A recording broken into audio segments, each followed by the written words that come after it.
And here we have the kind of discourse, and I just want to refer to this in passing, which is now being used in European countries. The language is similar to that used in the build-up to the Holocaust, warns the UN High Commissioner. And we've seen, particularly in our neighbouring English-speaking country, Britain, the use of this kind of language on a very frequent basis by people who are leaders of society. The Prime Minister himself, David Cameron, referred to swarms of refugees. And I can only say that I'm very glad that in Ireland we haven't seen this kind of language generally being used by political parties, and there's no political percentage, so to speak, in racist or anti-immigrant or xenophobic language in terms of how immigrants are perceived in general terms. Now let's go back, and I want to talk really about our experience, because I would argue that in fact the arrival of large numbers of immigrants, or even modest numbers, is not a new phenomenon in Ireland. So I want to reflect first of all about how we have dealt with this traditionally in the past. And this particular headline struck me because Knockalishin has an almost iconic status, and I'll come back to it in a moment, in terms of its place in the centre of things as to how migrants and immigrants and asylum seekers are treated.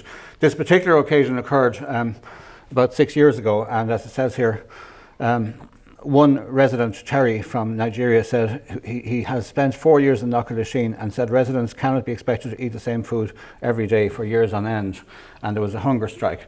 But the phrase that struck me was that phrase, hunger strike, because we've been here before.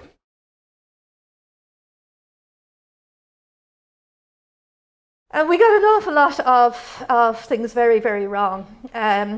We have here a picture in front of us of, on the top right-hand side, of an Irish community. In some ways, I kind of like this image because I think it's almost like in judgment of these people who are coming in here to be with us. And I was particularly, because I've put up here the story of one community, one man, one woman, one child, because as the speaker said earlier, this is what it has been. It is about men, women and children. It is not about the refugees kind of thing. But I suppose the story of one community that there are so many stories that one can say, but this particular community in Cork, I can remember some of the people in the room now, a lot of opposition around Cork when people started coming in the 1990s. And sometimes you felt like the A-team or something, going around in cars and going to the next protest or something. And I had a job at a very early stage, which was working in a local development company, where my job was to mediate between the community and the asylum seekers who were going to live in this community in Ireland. And the amount of opposition was frightening, and this picture reminds me of it. Why I have that there is that later on, about 15 years later, in that very same room with that very same community, there was a protest by these same people about a deportation that was happening for a family. And why I think we kind of got some things right is that community got to know people at a very kind of a deeper level, I suppose. It was a small community and people got to know one another, and that was a good thing. It was a good thing that they were now protesting and they were saying, this is not okay that this family are being deported.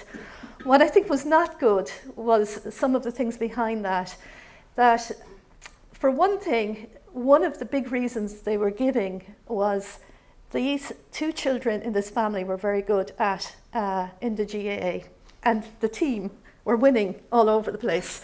And they were saying, surely this is unique and different because it was a particular individual woman and her children, and surely this is unique.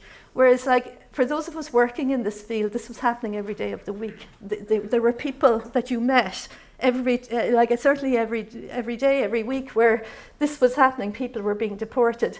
So there is a tendency to we see it as well in the education system when people do very well in the Leaving Cert. Let's protest and let's all get very upset about this because this individual has done very well. It doesn't matter if the person has gotten 100 points or 600 points. That is not the point, but we have a tendency to make hierarchies in this country of people. We put people into, this family are more important because they have kids who are very good at, winning matches. They're more important. Surely this is unique. It's not unique, and each individual situation is valid and important. Another situation, a man's death, a man who died in direct provision. Very little has been written and said and done about this, and nothing was done at the time. The point is the value of this man's life. He lay on, he just was in a centre in our city and died, and nobody called an ambulance. It's as simple as that. And this is the kind of thing we were dealing with, and the value that we place on people's lives, and the forgottenness of it, that this man was there and he was important and he had a family and somebody who cared about him somewhere in the world, and it's like, we just somehow don't kind of envisage, this as a person, Rape, I remember dealing with a woman one night who had literally blood coming out of her and trying to go around from one service in Cork to another, how difficult it was. And the reason I put in there is that for one thing, we happened to bump into the Minister for Health, who was Micheál Martin at the time, who could do absolutely nothing about the situation, and he was getting into his big car. But also I put it in there because I've recently experienced in dealing with a particular community in Cork, again, a lack of joined up thinking and joined up actions and working together in a way that needs deeper analysis. But this going around from one service to another, and this going around and like, I am not responsible, you go there, you go there, you go there, and how frustrating it is for people. Children's education, again, there's no need. I'm sure many of you are aware of the fact that up to now at least, and so people can go right through their education system and then not be able to get into third level. I mean, it is just ridiculous.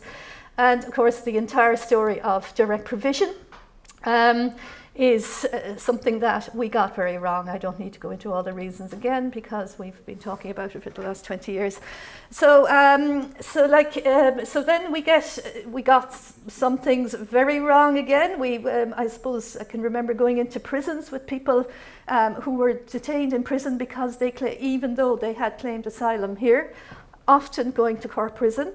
The way and the manner in which people were deported, the fact that people were deported, and just the whole conditions and so many issues around, and things that still need a lot more attention than they're getting now, is what happens to many people even today when they come into airports around this country. We also forgot our own history, and we have to remember our own history, that here we have these people are saying the same thing as the migrants are saying here. This is our history, it's our present. This is only a few years ago. This is the right to work here on the left hand side is not in Ireland, it is Irish people in the United States, and we have to remember our own history. Now, I suppose the reason I kind of gave some of those examples is that, in some ways they are the more extreme examples, but each one of those highlights some of the things that come out of this kind of entire experience